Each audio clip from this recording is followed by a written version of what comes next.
Black people have proven themselves to be the type of people you can walk in their neighborhood, pull out your pistol, and do what the fuck you want to do.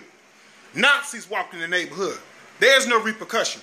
The thing about it is, but when we as black men walk through our own neighborhoods and we step one toe out of line, there's a system of repercussion and chastisement that may end fatally and may end in my black death. But the white man can walk in your neighborhood just because he has a badge. He can do what he want to do. And I'm not saying disrespect the law, but what I am saying is the Nazis walked in the neighborhood, and guess what they were in? They were in uniform. They had badges, and they were sanctioned by the state. And they walked into the Jewish neighborhoods, round them up, and pulled out their pistols and did what the fuck they wanted to do. There needs to be a system of respect for the black man, but there is none because the black man doesn't respect himself. If our neighborhoods and the community, Afro community unit was in a place where it was respectable, people would have to respect that. But they don't have to respect it.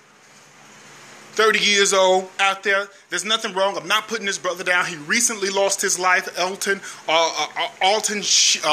What's his name? Alton Sterling. He recently lost his life. I seen the video. In my opinion, it was murder. And it was so staged and it was so scripted and it was the same narrative. Oh, he got a gun. When the video clearly showed that he was already on the ground. So why are you yelling, get on the ground? That's the same narrative they always use when they're about to shoot you. If they say he got a gun, they're about to shoot you. Get on the ground. They're about to shoot you. You know, 30 years old, 30 plus years old, have 3 children at home, and he's out here playing with the police, resisting arrest.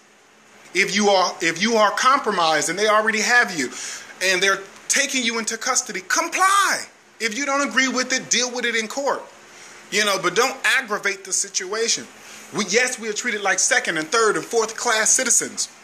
And we have to respect that fact so we can know our position, so we can maneuver on this chessboard more efficiently and effectively. And we won't be checkmated every time we fucking make a maneuver or a move.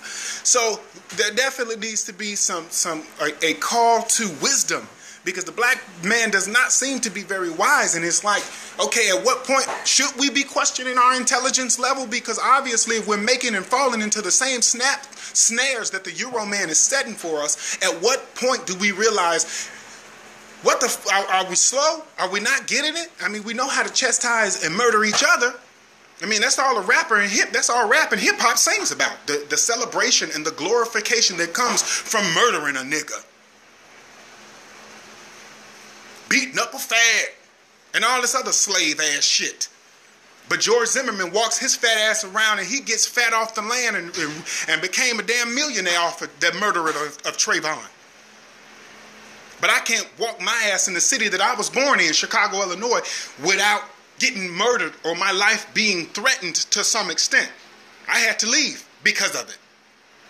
So, and I've lived there for 25 plus years, so don't tell me I don't know what the fuck I'm talking about. Because I've seen it firsthand. So there definitely needs to be a system of something. Because a nigger is going to be a slave until he decides not to be.